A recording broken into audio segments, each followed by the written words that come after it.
look what I got again. Yeah, that's what counts as being able to say is a big deal when, you know, the voters of your country vote to blow up the economy. 2 non-consecutive elections, and your income basically halves over the course of a decade. So, yeah, fucking great. New prescription glasses, yay. Anyway, I wanted to do a King of the Hill episode this week because we got the trailer for the new season, which, the new reboot, rather, which is something that I had been really looking forward to, but was also a little hesitant about. I always kind of felt 2 ways about anyway, because I really love King of the Hill, but it also felt like something that was so specifically of its time. You know, this is a show, a realistic animated series set in suburban Texas that somehow managed to be a good show dealing with real shit that started out in the late, 1997, so pretty much late 90s, and ran up through the first 2 years of the Obama administration and stayed good consistently, covering, think of all of the time that was on. That show was on immediately before 9/11, stayed on all through the Bush years, up through Obama, pretty much stayed good and consistent and had real stuff going on. We'll talk about in a minute the broader stuff of why that show was so good. Raise him! Ugh. Can't you see you're not making Christianity better? You're just making rock and roll worse. But it also felt like maybe like time had passed and the country is so different now from what that show was, and so much of the show was about trying to hang on to stuff that maybe you shouldn't hang on to and what was real and what wasn't. Texas now is so much not what it was when King of the Hill was on, and that's kind of the point of the show, that maybe that was something that was better left in the past, to say nothing of the fact that they've lost so much, lost so many of who was involved with it for a long time, for years. And I mean, that show went off the air in 2009, so it's been a while, guys. My opinion on a revival of King of the Hill was basically no. After we lost Brittany Murphy, they just shouldn't do it. You shouldn't do the show without Luann. Long live the People's Revolution! Luann was not like the main character of the show. She wasn't like the main key relationship to anyone in the show, but so much of the early impetus of the show, I don't know if Luann shows up in the first episode.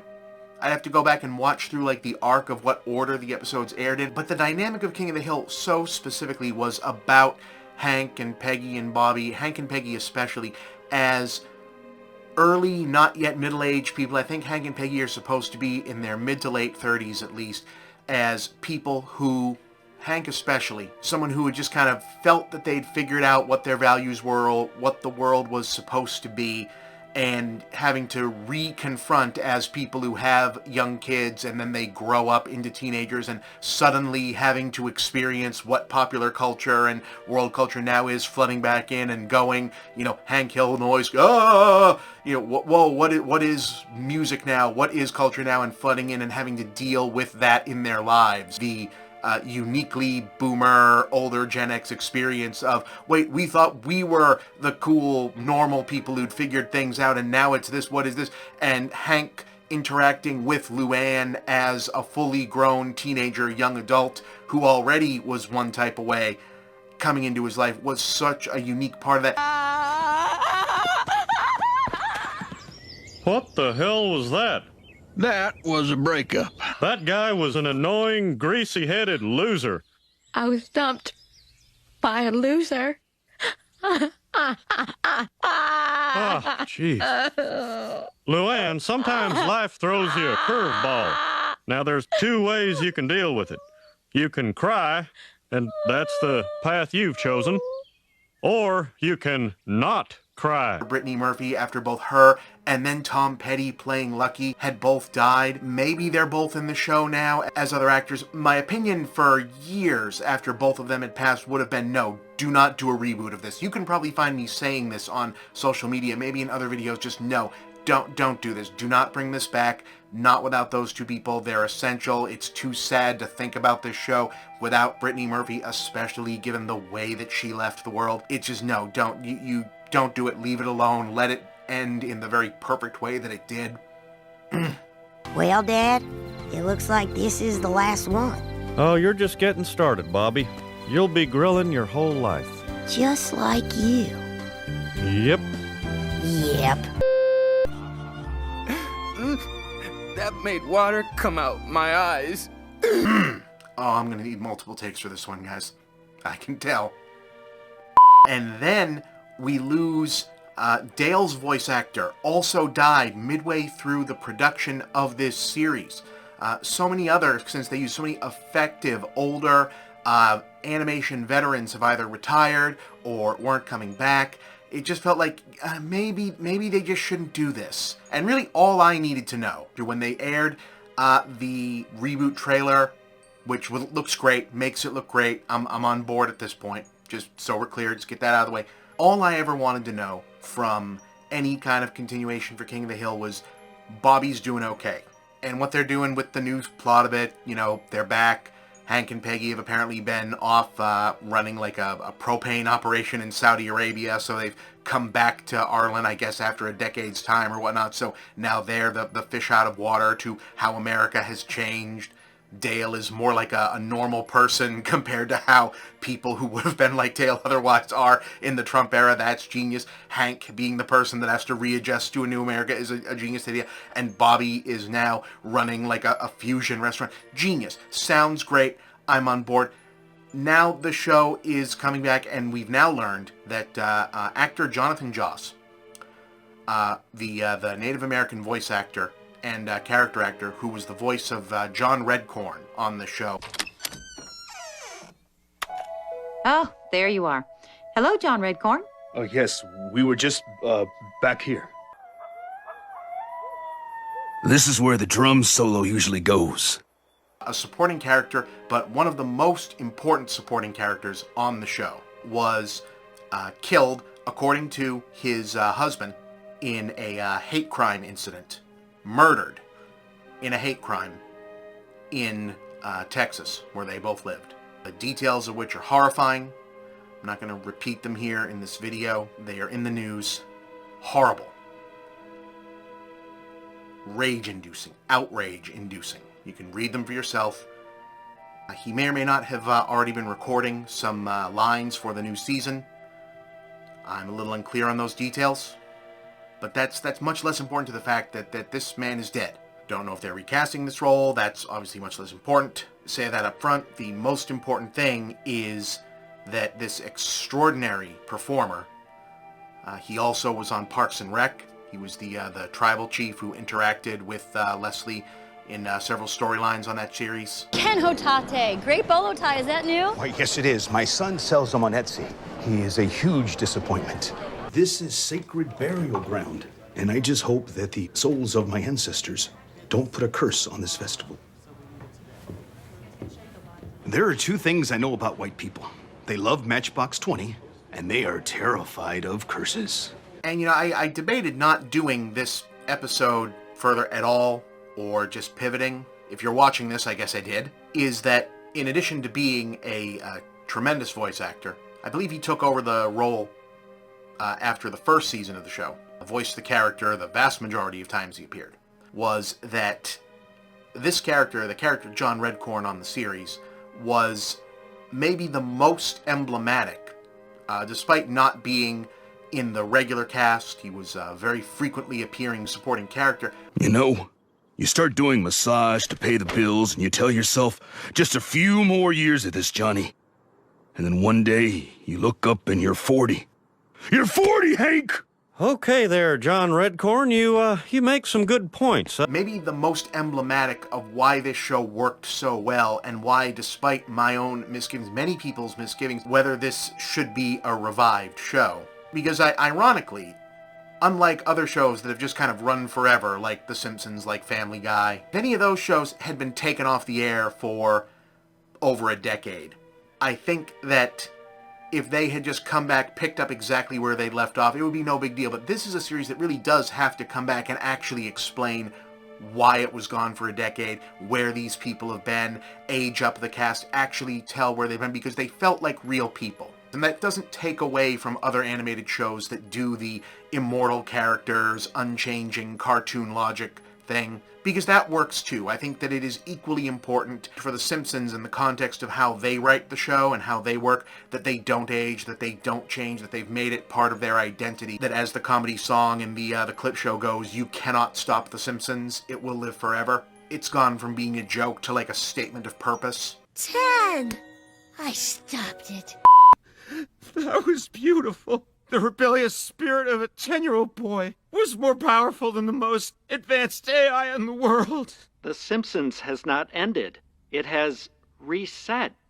It became a powerful story about Bart's desperate fight to hold on to his community, his family, his whole universe. The characters on King of the Hill feel real, not because they don't do cartoon sight gags, because they have done cartoon sight gags. There are some over-the-top episodes of the show on purpose. Not because they're drawn realistically, because a few of them have aged realistically over the course of the series. Now they've been aged up considerably to account for the time jump. But because they're written realistically. And what I mean is they're written as complex characters. None of them are perfect. They're all flawed, often broken, sometimes kind of shitty people, but they feel real. None of them are perfect or good. Bobby is as close to a genuinely good, excellent, perfect person as the show gets, and even Bobby's kind of a dick sometimes. He makes mistakes. He screws up. He messes up.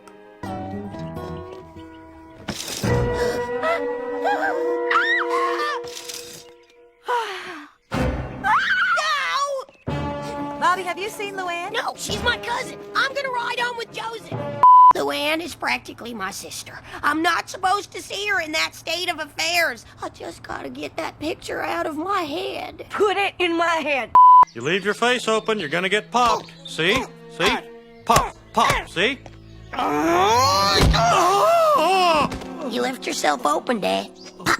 And John Redcorn is very emblematic of that in an important way as a Native American character who is allowed to be proud and upstanding and protective of his identity, his culture, his people, his background in the show. He is an activist. Several of his major ongoing storylines are about getting his land rights back and, you know, really getting in people's faces about racism and things suffered by himself and his community in ARLEN. Hey, do your people even celebrate Thanksgiving?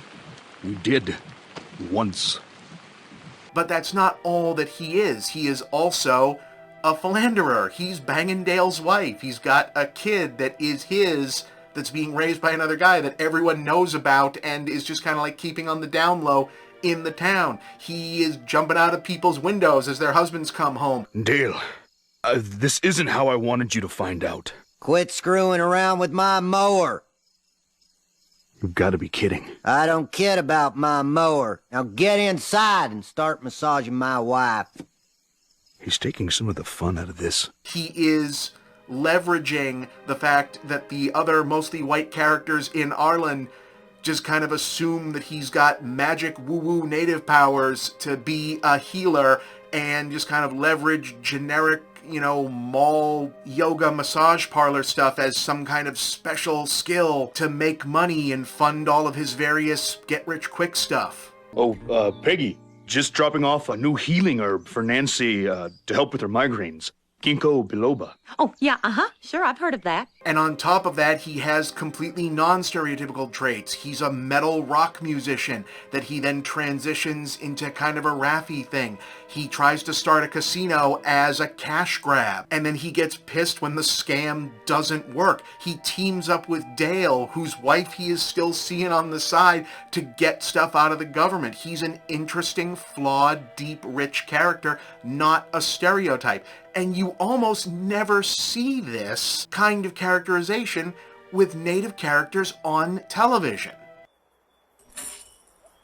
Gotta get money for the things I wanna buy. Gotta get money so when the plane don't let me fly. Gotta get money or else I'm gonna die. Nancy, maybe you should go. What?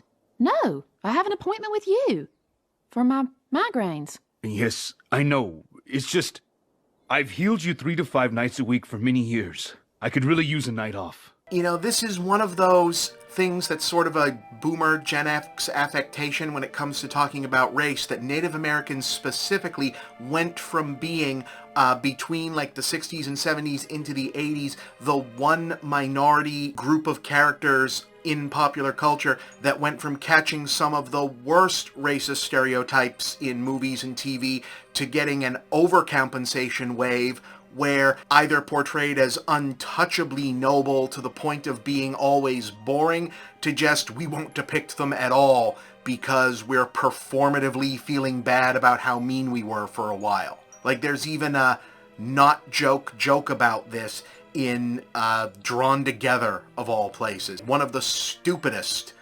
politically incorrect cartoons of all time. Look! This must be where they keep all the censored cartoons. Classic!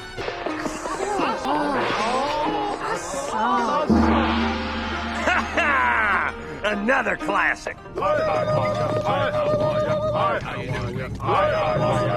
See, that's not funny. Those people got a raw deal.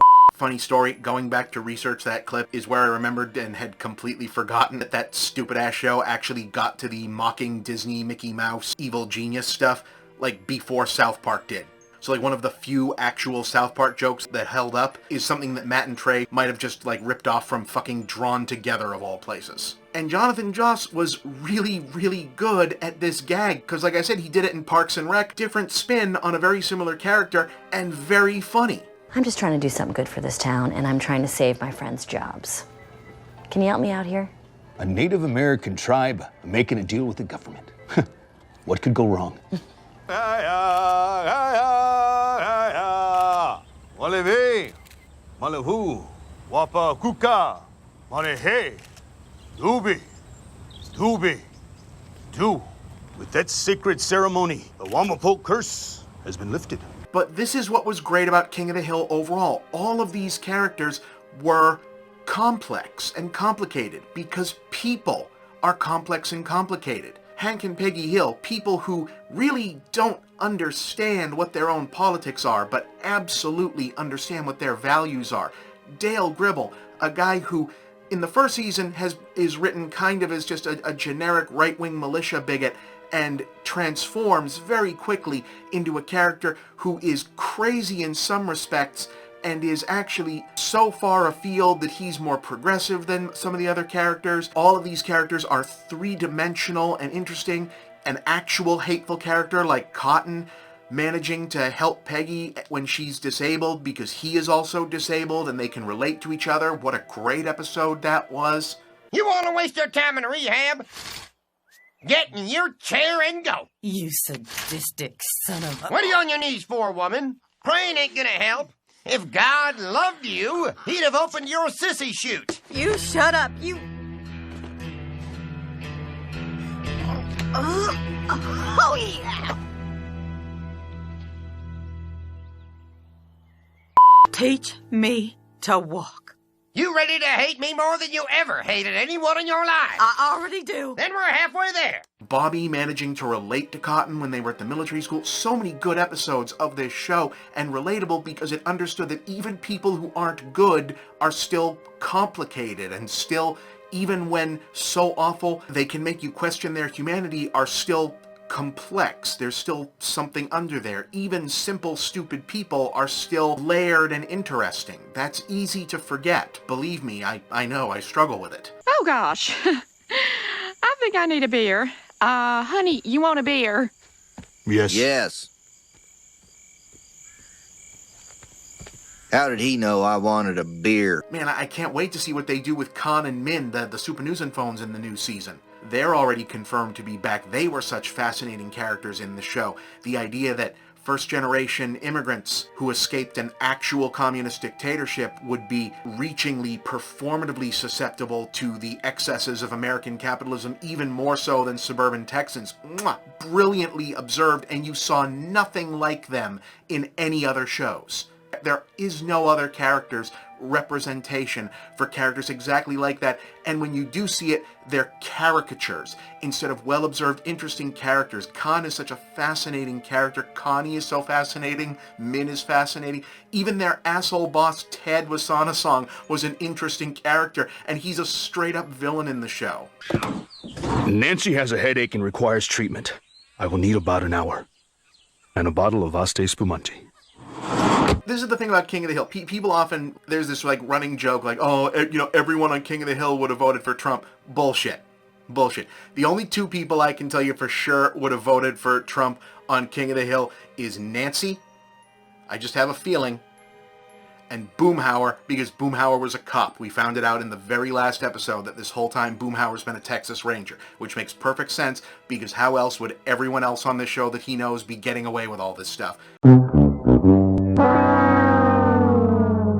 Anyone who says Dale would have voted for Trump, that makes no sense. Dale would never vote. Rusty Shackelford might have voted for somebody, but Dale never would have voted. I'm your worst nightmare. I have a 3-line phone and nothing at all to do with my time. But, the tragedy of this, the actual shitty, awful tragedy of this, is that as good as this, you know, the reboot, relaunch, revival, whatever the fuck of King of the Hill is, if it's good, it'll be because they recapture what was good about the original show. And what was good about the original show was that it was an accurate, real, honest feeling representation of the beautiful, awful, sometimes great, often fucked up, vibrant, complicated, dangerous tragedy that is the world of modern America. And Jonathan Joss, John Redcorn, doesn't get to be much or maybe at all a part of this because that beautiful, awful, fucked up, unjust tragedy of a world, of a country, killed him.